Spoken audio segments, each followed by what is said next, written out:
Assalamualaikum warahmatullahi wabarakatuh.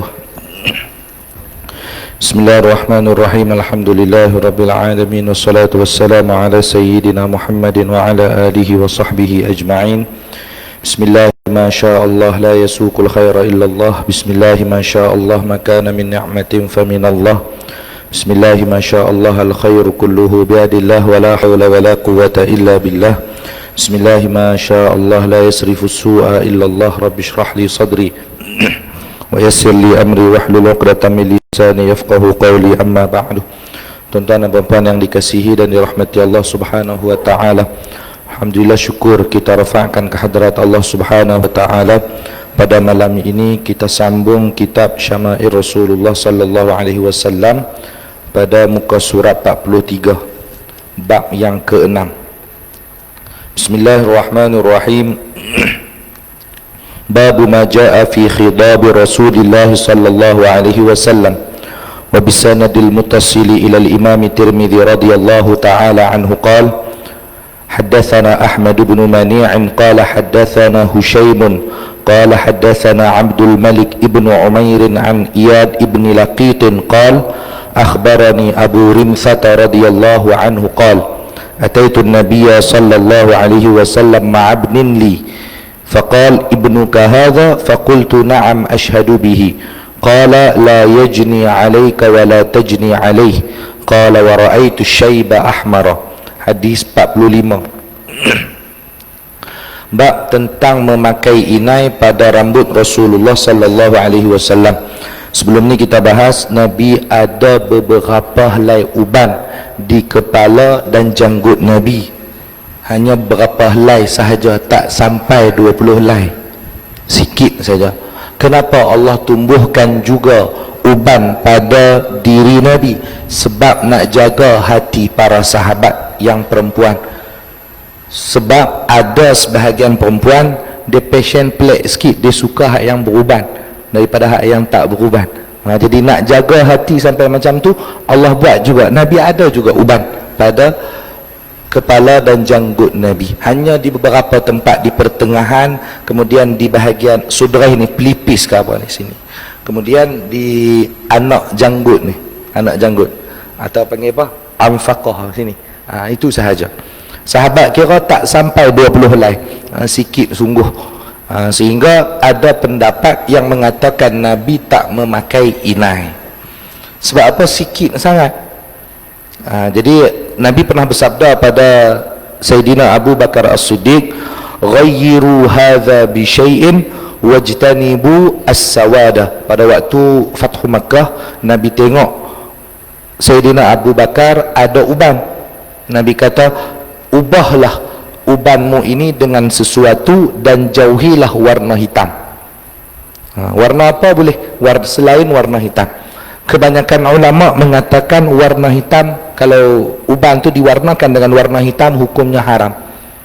Kita tengok Habib Umar, warna apa, inai janggut beliau, tu warna inai.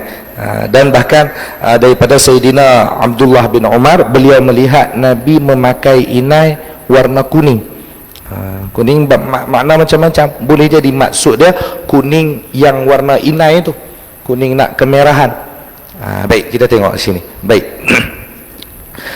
Sayyidina Abu Rimsah berkata, aku datang kepada Nabi sallallahu alaihi wasallam bersama dengan seorang anakku.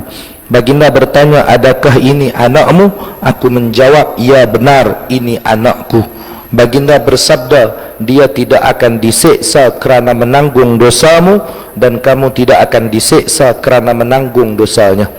Di sini ada banyak faedah, banyak yang dapat kita ambil daripada hadis ni. Antaranya, orang tak dapat tanggung dosa orang lain, tak dapat tanggung. Anak buat salah, ayah tak tanggung dosa. Kalau ayah tu dah tegur dah, ayah hantar anak tu pergi mengaji agama, hantar anak pun tahu dah, lepas tu anak buat juga benda yang haram, dan ayah tegur dah, buat lagi juga, ayah tak ada dosa dah, lepas dah daripada tu. Sebab apa? Ada seorang budak kecil lah, kanak-kanak, dihadapkan kepada Sayyidina Umar Al-Khattab. dihadapkan pada Sayyidina Umar. Ayah dia kata, wahai Amirul Mukminin, anakku ini derhaka. Anak dia kata balik, wahai Amirul Mukminin, bukan aku yang derhaka, tapi ayahku yang derhaka. Sayyidina Umar tanya balik, apa maksud engkau? Budak tadi kata, ayahku tak pernah ajak aku adab, akhlak yang baik. Dia tak pernah ajarku ilmu agama, tak pernah ajar. Kemudian dia bagi nama pada aku pun nama yang tak elok. Derhaka lah tu. Tapi kalau dah ayah buat semua dah nama elok dah. Kemudian agama dia ajar ilmu agama, dia tak mampu, dia upah orang untuk mengajar anak dia. Selesai tanggungjawab ayah di situ. Ini wala taziru waziratun wizra ukhra. Orang tak dapat tanggung dosa orang lain. Dia lebih kurang macam ni lah. Kita nampak orang buat maksiat, kita boleh cegah dengan tangan kita, kita cegah. Tak mampu dengan lisan, tak mampu dengan hati. Sekurang-kurang iman, selemah-lemah iman yang tu. Lain pada tu, kita mampu cegah dengan tangan, kita tak cegah, kita berdosa sebab tak cegah tadi. Baik. Abu Rimsah berkata, pada waktu itu aku melihat uban baginda berwarna merah. Berwarna merah. Ulama ada pula yang kata warna merah tu bukan Nabi warna dengan warna inai, sebab uban di kepala Nabi sangat sedikit. Maksud warna merah itu apabila terkena cahaya matahari. Ini bagi ulama yang mengatakan Nabi tak memakai inai, tapi Sayyidina Abu Bakar memang pakai inai pada rambut dan janggut beliau. Baik. Qala Abu Isa, hadha ahsanu syai'in ruya fi hadzal bab wa afsaru lianna ar-riwayat as-sahihata annahu sallallahu alaihi wa alihi wasallam lam yablugh asy-syaiba wa Abu Rimsata ismuhu Rifa'atu ibnu Yathribiyyin at-Taimiyyu. Al-Imam Abu Isa berkata, ini adalah hadis yang paling baik dan paling jelas dari hadis-hadis yang lain yang diriwayatkan di dalam bab ini, kerana sesungguhnya riwayat-riwayat yang sahihah banyak yang menyebutkan bahawa baginda sallallahu alaihi wasallam tidak mempunyai banyak uban sehingga baginda tidak perlu untuk mewarnakannya. Nabi tak ada uban yang banyak, 20 helai ya. Maknanya kena perhati betul-betul baru nampak. Tak sampai 20 helai, tak sampai 20 helai. Maknanya kena perhati betul-betul baru nampak.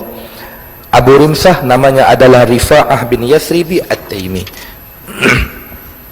Wa bihi wa ilayhi qala haddatsana Sufyan bin Waqi' qala haddatsana Abi an Syariq an Uthman bin Mawhab qala su'ila Abu Hurairah radhiyallahu anhu al khadaba Rasulullah sallallahu alaihi wasallam qala na'am. Uthman bin Mawhab berkata, Abu Hurairah radhiyallahu anhu pernah ditanya, adakah Rasulullah sallallahu alaihi wasallam mewarnakan uban baginda? Beliau menjawab, ya. Sayyidina Abu Hurairah pernah ditanya, Nabi warna uban tak? Sayyidina Abu Hurairah kata, ya, Nabi warnakan uban baginda. Ini makna pendapat banyak. Boleh jadi banyaknya pendapat ini menunjukkan bahawa Nabi pernah warna rambut Nabi dengan inai, cuma jarang sekali, sangat jarang. Sebab apa? Sikit sangat. Baik. Qala Abu Isa wa rawa Abu Awanah hadzal hadits an Uthman ibni Abdullah ibni Mawhab faqala an Ummi Salamah. Al-Imam Abu Isa berkata, hadis ini juga diriwayatkan oleh Abu Awanah daripada Uthman bin Abdullah bin Mawhab daripada Ummi Salamah. Ummi Salamah siapa? Ummul Mukminin. Ummul Mukminin. Jadi beliau menikah dulu dengan Abu Salamah, kemudian Abu Salamah meninggal dunia dan beliau dikhitbah oleh Nabi sallallahu alaihi wasallam. Dikhitbah oleh Nabi, beliau kata, wahai Rasulullah, bukan saya tolak, tapi saya ada 3 kekurangan. Yang pertama, saya tua. Yang kedua, saya ada banyak anak. Dan yang ketiga, saya kuat cemburu. Dia beritahu pada Nabi. Nabi kata 3 saja kan? Ya, 3 wahai Rasulullah. Nabi kata, kalau kau kata kau tua, aku pun tua. Bayangkan, Nabi menikah dengan Sayyidah Khadijah pada usia Nabi 25. dan Nabi tak menikah dengan perempuan lain sampailah Siti Khadijah wafat pada usia 20. Pada usia Siti Khadijah itu lebih kurang 65, maknanya 25 tahun dia hidup dengan Nabi. Nabi 50 tahun waktu tu wafat. Barulah selepas itu Nabi menikah dengan perempuan yang lain, maknanya dah tua dah Nabi itu pada waktu tu. Maksud tua tu apa? Maksudnya di atas umur ni lah, bukan umur pemuda lagi. Itu Nabi. Jadi kata Nabi, wahai Ummu Salamah, engkau kata engkau tua, aku pun tua. Kemudian kalau engkau kata engkau banyak anak, anakmu pun anak aku juga. Dan kalau engkau kata engkau kuat cemburu, aku akan berdoa kepada Allah, minta supaya Allah kurangkan rasa cemburu dalam diri engkau. Bukan hilang terus, dia kena ada rasa cemburu. Hilang terus tongkoi kayu, tak ada apa, dia kena ada rasa cemburu tu. Dan Sayyidatina Ummu Salamah itulah pada peristiwa Fathu Makkah yang berlaku dalam bulan Ramadan, beliau yang menenangkan Nabi SAW. Pada Fathu Makkah, ramai sahabat yang ikut dalam peristiwa Fathu Makkah, tapi tak semuanya naik kuda, tak semua naik unta. Bahkan ada yang berjalan, dan ada bukan setakat jalan, kasut pun tak ada. Sahabat ni ada bukan setakat jalan, kasut pun tak ada. Jadi apa Nabi tengok ada sahabat ni puasa pula tu. Waktu tu puasa, Fathu Makkah berlaku dalam bulan Ramadan. Nabi tengok dah puasa pula. Kemudian Nabi kata, ada sampai pingsan, sahabat yang pingsan sampai sebab apa? Tak kuat menahan lapar dan dahaga. Nabi kata yang tak mampu puasa boleh berbuka. Nabi kuat. Sahabat tak faham maksud Nabi apa. Tak ada seorang pun yang batal puasa. Nabi marah. Nabi masuk dalam kemah, Nabi kata, celaka mereka, aku suruh buka, mereka tak mau buka. Kata Sayyidatina Ummu Salamah, wahai Rasulullah, bukan mereka membangkang perintah engkau, tapi sebab mereka tak faham apa maksud daripada perintah Tuhan. Kalau Tuhan tunjuk dulu, nanti mereka akan ikut. Nabi pun betul juga apa yang dikatakan oleh Sayyidatina Ummu Salamah. Nabi pun keluar kemah, Nabi naik atas unta, dilihat oleh semua sahabat. Nabi minta segelas air dan Nabi minum. Lepas tu baru sahabat semua buka. Hak tak larat itulah, hak larat tak apalah. Kekuatan Nabi ni tak sama dengan kita. Dikatakan kekuatan Nabi sama dengan 40 orang ahli syurga. Satu orang ahli syurga kuat dia berapa? Lebih kurang 100 orang ahli dunia yang kuat-kuat. Kita nanti tu tak ada dah dalam syurga nanti goat apa, tak ada dah. Makan sikit goat, darah tinggi, tak ada dah. Makanlah dalam syurga sepuasnya. Ada yang kata pula kekuatan kita sama dengan 40 orang ahli dunia yang kuat-kuat. Lebih kuat maksudnya berganda daripada kekuatan dalam dunia ni. Nabi kuat. Nabi kuat. Dan Nabi pada waktu terima wahyu memang badan Nabi cukup berat. Waktu tu pernah Nabi letak badan Nabi pada paha Sayyidina Abdullah bin Abbas. Waktu tu Nabi terima wahyu, kata Sayyidina Abdullah bin Abbas, aku rasa macam paha aku ni nak tercabut. Sebab apa? Beratnya badan Nabi pada waktu terima wahyu. Bukan senang terima wahyu, berat pada diri Nabi SAW. Pada kita tak tahu. Baik. Wabihi wa ilaihi qala haddatsana Ibrahim bin Harun qala haddatsana An-Nadr ibnu Zurarah an Abi Janabin an Iyad bin Laqit an al-Jahdhamah imra'ati Bashir bin al-Khasasiyah radhiyallahu anha qalat ana ra'aitu Rasulullah sallallahu alaihi wasallam yakhruju min baitihi yanfudu ra'sahu wa qad igtasala wa bi ra'sihi rad'un min hinna'in aw qala radghun syakka fi hadha asy-syaikh. Al-Jahdhamah isteri kepada Bashir ibn al-Khasasiyah. Jahdhamah ini sahabat Nabi perempuan. Nabi ubah nama dia menjadi Laila. Nabi ubah nama dia. Laila tu nama-nama yang elok. Berkata, aku telah melihat Rasulullah sallallahu alaihi wasallam keluar dari rumah baginda dalam keadaan air masih mengalir dari kepala baginda kerana baru selesai mandi. di kepala baginda ada bekas atau kesan inai. Di kepala Nabi ada kesan inai atau bekas celupan inai. Guru Imam At-Tirmizi iaitu Syekh Ibrahim bin Harun meragui tentang redaksi ini. Itu tengok jujurnya Imam At-Tirmizi dalam riwayatkan hadis. Guruku kata rad'un ataupun radghun, ain ataupun ghain, beza titik ya. Titik bekas atau kesan inai. Kalau tak ada titik, kalau ada titik bekas celupan inai. Sampai macam tu telitinya ulama Ahlus Sunnah wal Jamaah. Dia teliti. Aku rasa macam dengar daripada guru tu, kalau tak silap lah. Dia sebut macam tu. Dia takkan sebut confirm ni kalau dia tak yakin. Dia tak yakin dia akan sebut saya rasa lah macam ni, tapi ada kawan lain saya dengar macam ni, jadi saya pun tak tahu nak kata. Sebut macam tu. Ni jujurnya ulama Ahlus Sunnah wal Jamaah dalam riwayatkan hadis. Bukan senang. Bahkan kata Imam Bukhari radhiyallahu anhu, beliau kata laqad bultu daman marratain, aku pernah kencing darah sebanyak 2 kali. Sebab apa? Duduk lama dalam riwayatkan hadis. Duduk dengan tok guru, dengar tok guru baca hadis, dengar sampai selesai. Waktu tu nak kencing dia tahan, lamanya tahan kencing tu. Waktu kencing keluar darah. Sebab apa? Tak mau tertinggal ilmu walaupun satu hadis. Itu Imam Bukhari. Banyak imam-imam kita, Ustaz, Imam Bukhari orang Arab tak? Dia bukan orang Arab. Imam Sibawih pakar nahu tu pun bukan orang Arab. Imam Hanafi bukan orang Arab. Imam Malik ya orang Arab, orang Madinah. Imam Syafi'i orang Arab, keturunan Quraisy. Imam Syafi'i. Imam Hambali bukan orang Arab. Jadi bukan bermakna kita bukan orang Arab, kita tak boleh melawan kepandaian orang Arab. Bukan macam tu. Daripada segi ilmu sama, siapa pulun dia dapat. Baik.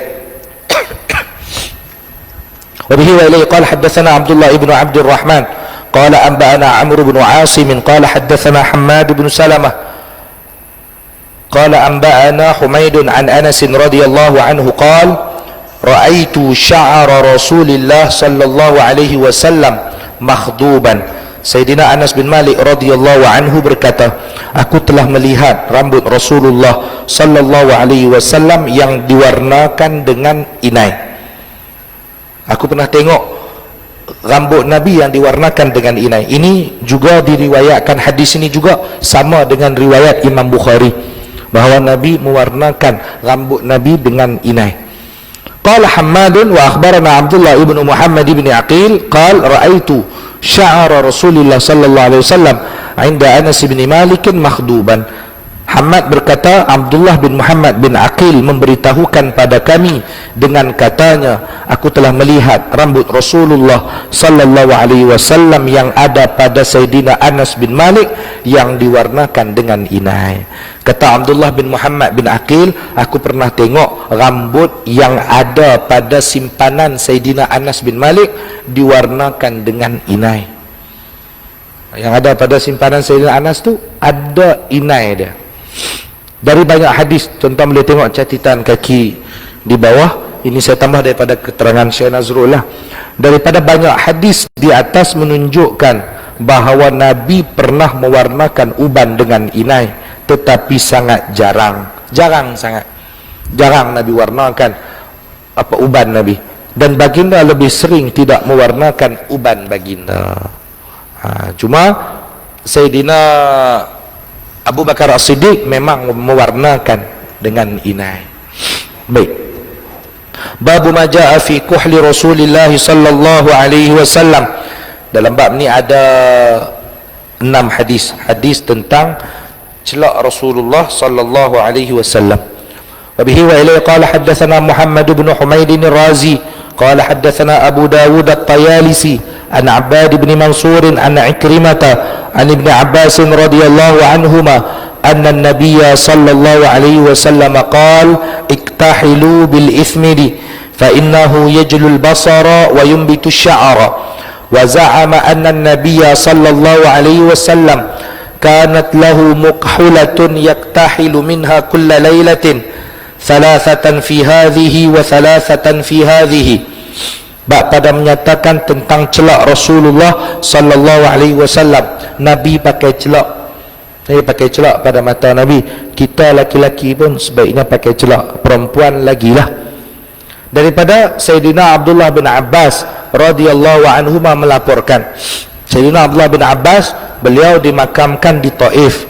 Jadi siapa kalau pergi umrah, ada travel, ada ziarah Taif, itu biasanya dibawa kepada Masjid Jami' Sayyidina Abdullah bin Abbas. Cuma makam beliau ditutup. Adalah apa boleh pi daripada Mekah tu lebih kurang 120 kilo lebih kurang.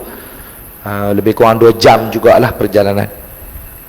Dia ikut bah lah, lebih kurang lah dalam 2 jam lebih kurang, atau tak sampai. Saya rasa tak sampai.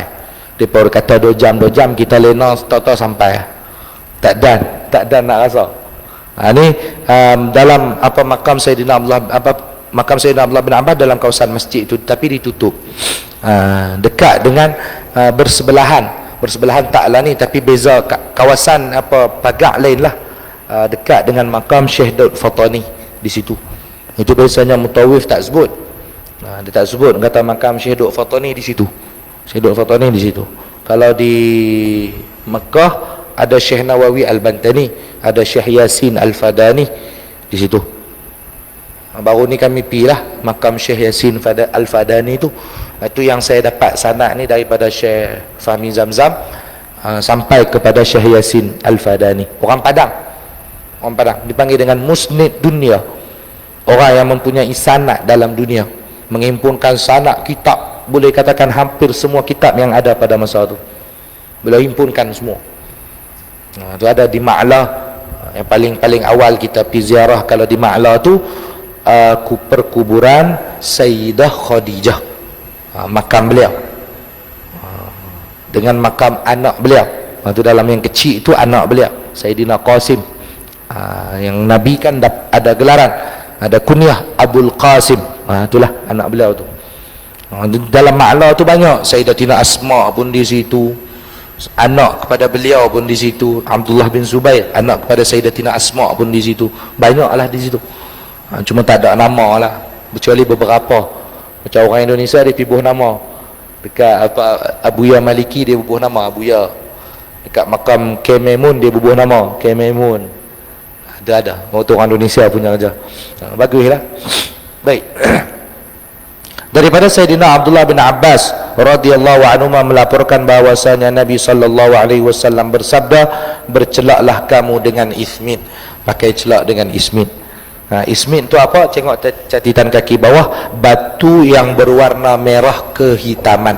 Kalau tuan-tuan pi pi Mekah Madinah sebut nak celak ismin tu dia tahu lah. Sebetul. Jangan beli celak murah RM10 dapat 5 batang, tu sakit mata. Tak elok. Ismit ni elok. Sebab apa? Kata Nabi, kerana sesungguhnya celak itu dapat menghilangkan, dapat menerangkan penglihatan dan menumbuhkan bulu mata. Mata jadi terang, bulu mata pun tumbuh lebat. Dan ini kata Imam Al-Bajuri hanya sesuai untuk orang yang tak ada sakit mata. Kalau orang sakit mata dia tak boleh guna celak ismit, lagi memudaratkan. Itu dia ni, diterangkan di sini dalam kitab ni, semua diterangkan oleh Imam Bajuri. Baik. Sayyidina Abdullah bin Abbas meyakini bahawa Nabi sallallahu alaihi wasallam memiliki bekas alat celak yang baginda gunakan pada setiap malam. 3 kali di sini yakni mata kanan, dan 3 kali di sini yakni mata kiri. Maksudnya mula tu di kanan. Terserah tuan-tuan nak mula 1 2 1 2 3 3 terpulang. Macam mana pun selang-seli pun terpulang.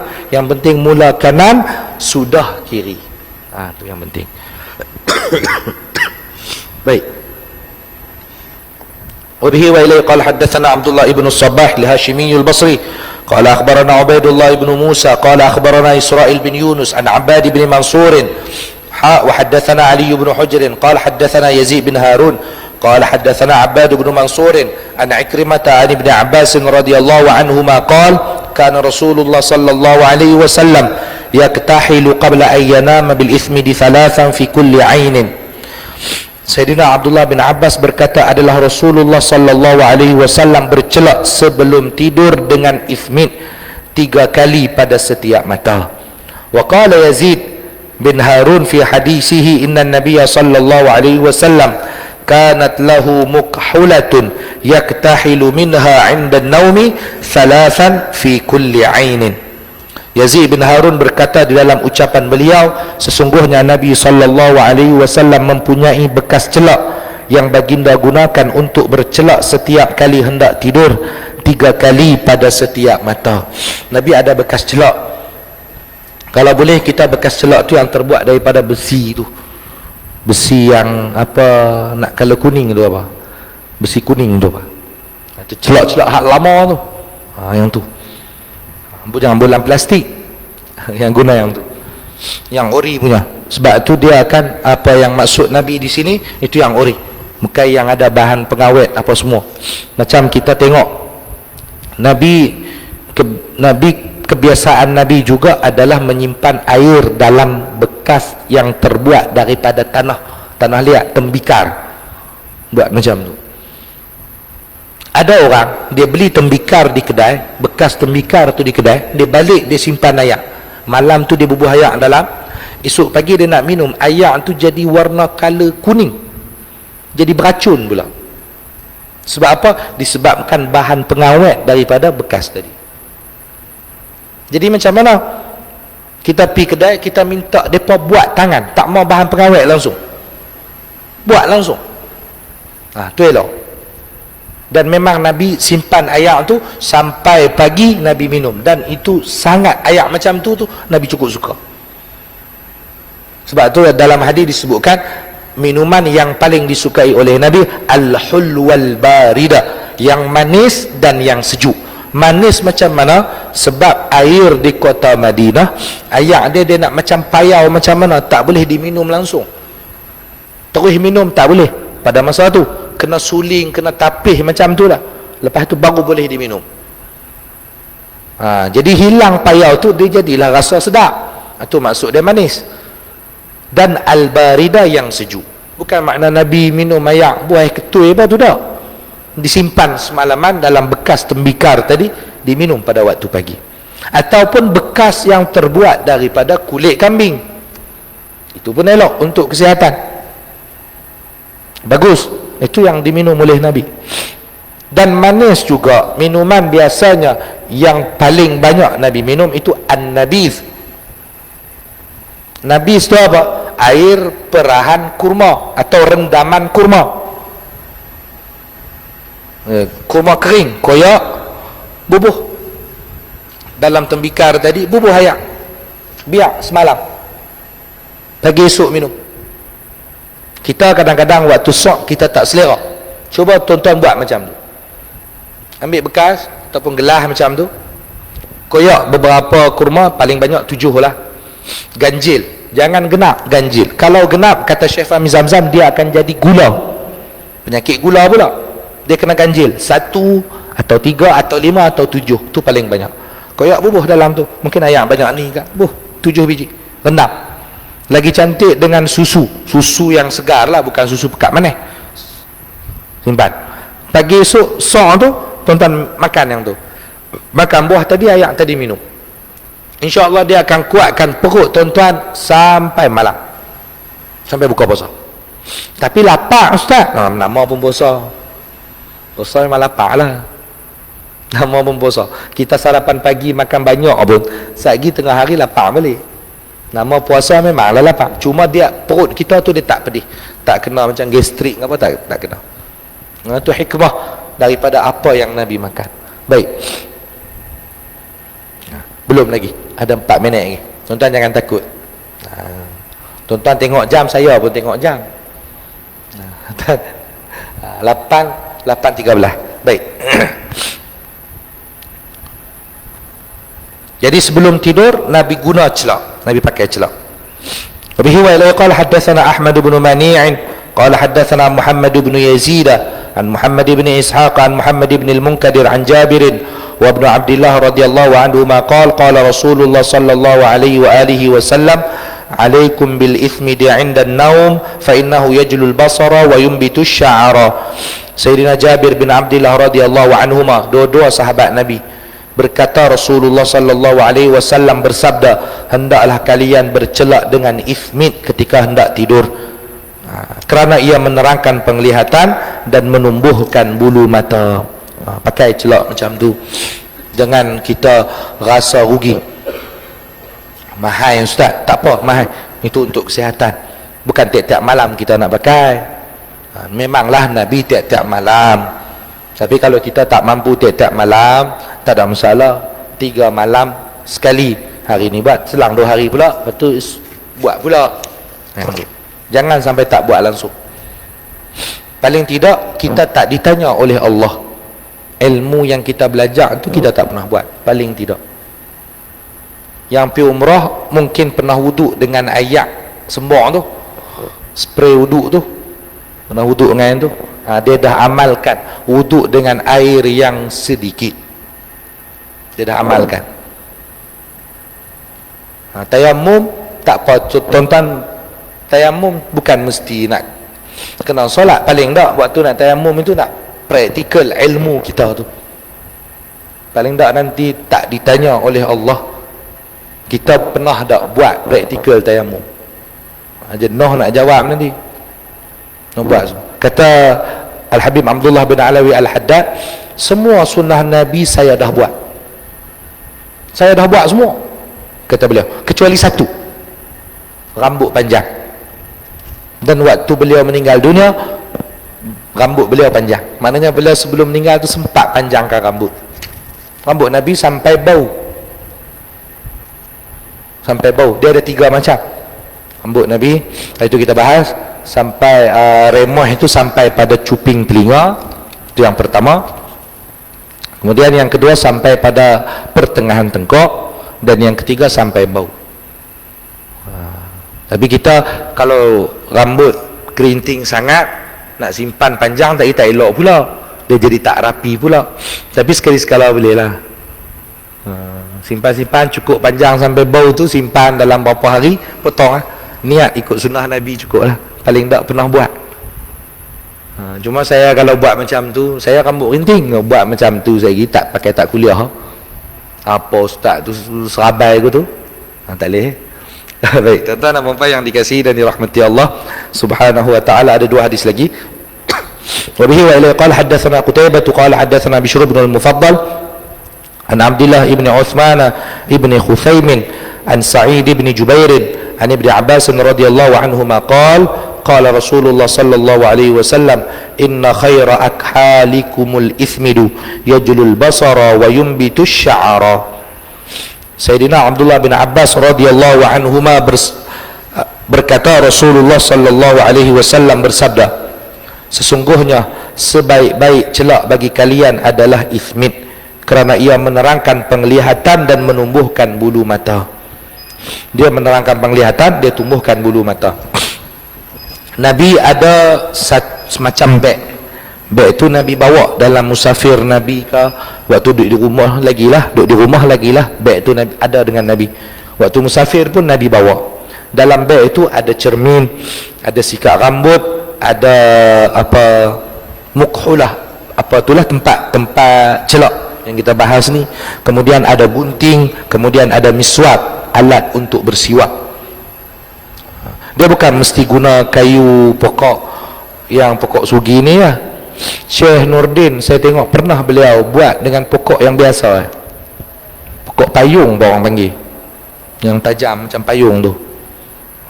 Apa beliau buat, boleh, tak ada masalah. Dan ni kan ada sugi daripada pokok zaitun, ada. Jadi yang penting niat kita tu, yang boleh dibuat untuk bersugi, buat. Bawa yang tu. Dan juga dalam kitab Zadul Ma'ad disebutkan sikat Nabi terbuat daripada daripada gading gajah. Jenuh tu cari. Juga sunnah Nabi cari tu jenuh. Ada juga yang mengatakan bahawa antara sikat Nabi juga ada yang terbuat daripada cengkerang penyu. Cengkerang penyu. Tu mudah sikit lah, pergi belah Terengganu, cari cengkerang penyu, beli, bagi orang yang pandai buat. Baik. Kemudian Imam Al-Bajuri ada sebut faidatun, faidah, barang siapa yang memakai celak bil aqiq ba'da tahnihi wa kana al-mirwadu zahaban, dia batu akik cincin tu dia tumbuk sampai hancur, dia bubuh dalam bekas daripada emas, disimpan, dan dia pakai bekas celak tu lah, dia bubuh daripada bekas tu, daripada emas, dia bubuh dalam tu, dia pakai celak daripada batu akik tadi ni marratain kulla syahr, 2 kali sebulan. Contoh dia pakai 1 Muharram, kemudian dia pakai pula 16 Muharram. Kata Imam Al-Bajuri, amina minal ama, dia selamat daripada penyakit buta. Tu betul. Jenuh Ustaz, batu akik mahal Ustaz. Tak apa, tak payah buat. Kalau batu akik mahal Ustaz, 5,000 Ustaz, takkan nak tumbuk. Payah. Baik, jadi macam mana ambil batu akik, tumbuk sampai hancur, bubuh dalam bekas daripada emas, guna 2 kali sebulan, InsyaAllah dia selamat daripada penyakit buta. Baik, hadis terakhir, bihi wa ilaihi qala haddatsana Ibrahim ibnu al-Mustamir al-Basri qala haddatsana Abu Asim an Utsman bin Abdul Malik an Salim an Ibn Umar radhiyallahu anhuma qala Rasulullah sallallahu alaihi wasallam alaikum bil ithmidi fa innahu yajlul basara wa yumbitu sya'ara. Sayyidina Abdullah bin Umar radhiyallahu anhuma berkata, Rasulullah sallallahu alaihi wasallam bersabda, hendaklah kalian bercelak dengan ithmid kerana ia menerangkan penglihatan dan menumbuhkan bulu mata.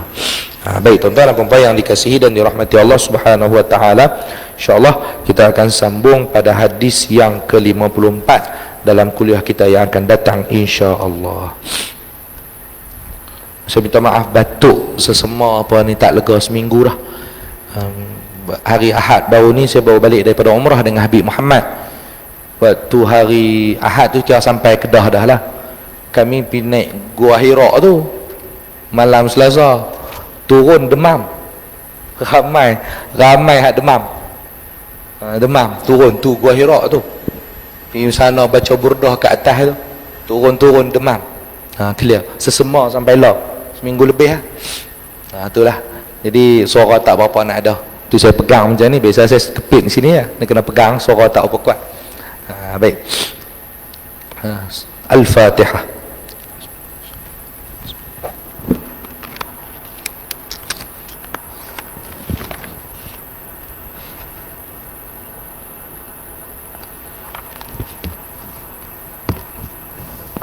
Bismillahirrahmanirrahim. Allahumma ya Rabbana ijma'na wa ahbaban lana fi darikal firdausi wa rujwana. Allahumma hifina sunana sayyidil mursalin wa akim bainana tiba'a nabiyyikal amin wa atina syafa'atal uzma min nabiyyikal amin wa adkhilna al-jannata ma'a nabiyyikal karim.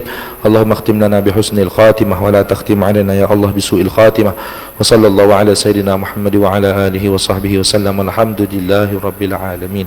Mohon maaf salah silap. Assalamualaikum warahmatullahi wabarakatuh.